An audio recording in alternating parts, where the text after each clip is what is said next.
কবরস্থানের ভেতরে গোপনে মজুত রাখা হয়েছিল শত শত রান্নার গ্যাস সিলিন্ডার।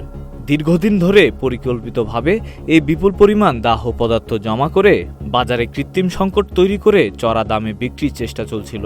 অবশেষে অভিযানে নেমে তাদের হাতে নাতে ধরে ফেলে আইনশৃঙ্খলা বাহিনী।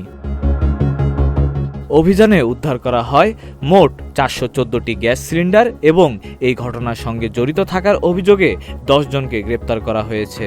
কবরস্থানের মতো ঝুঁকিপূর্ণ স্থানে এভাবে দাহ পদার্থ মজুত রাখায় বড় ধরনের দুর্ঘটনার আশঙ্কা তৈরি হয়েছিল বলে জানিয়েছে কর্তৃপক্ষ। ঘটনাটি ভারতের হায়দ্রাবাদ শহরে বাঞ্জারা হিলস এলাকার একটি কবরস্থানে ঘটেছে। পুলিশ জানায়, দীর্ঘদিন ধরে গোপনে এসব সিলিন্ডার সেখানে রাখা হচ্ছিল। পরিকল্পনা ছিল বাজারে কৃত্রিম সংকট তৈরি করে এগুলো চড়া দামে বিক্রি করা। হায়দ্রাবাদ পুলিশের টাস্ক ফোর্স ও স্থানীয় থানার যৌথ অভিযানে এই চক্রের সন্ধান পাওয়া যায়। উদ্ধার হওয়া সিলিন্ডারের মধ্যে ভরা ও খালি উভয় ধরনের বিভিন্ন মাপের সিলিন্ডার ছিল। পাশাপাশি অভিযুক্তদের ব্যবহৃত 11টি পরিবহন যানবাহনও জব্দ করা হয়েছে। উদ্ধার হওয়া সিলিন্ডার ও যানবাহনের মোট মূল্য প্রায় 21,88,000 টাকা। পুলিশের ভাষ্য অনুযায়ী অভিযুক্তদের মধ্যে একজন গ্যাস সরবরাহকারী, কয়েকজন ডেলিভারি কর্মী, চালক ও শ্রমিক রয়েছেন।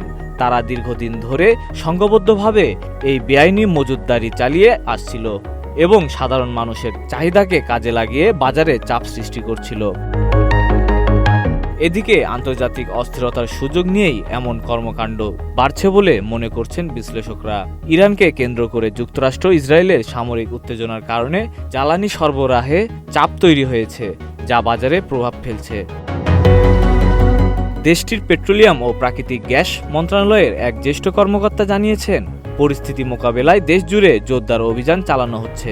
শুধু একদিনেই প্রায় 2600টি অভিযান চালিয়ে শত শত সিলিন্ডার জব্দ করা হয়েছে। তিনি আরও জানান, এই ঘটনায় জড়িত ডিস্ট্রিবিউটরকে সাময়িকভাবে বরখাস্ত করা হয়েছে। অভিযুক্তরা বাণিজ্যিক ও গৃহস্থলী সিলিন্ডার প্রায় 3 গুণ দামে বিক্রি করছিল।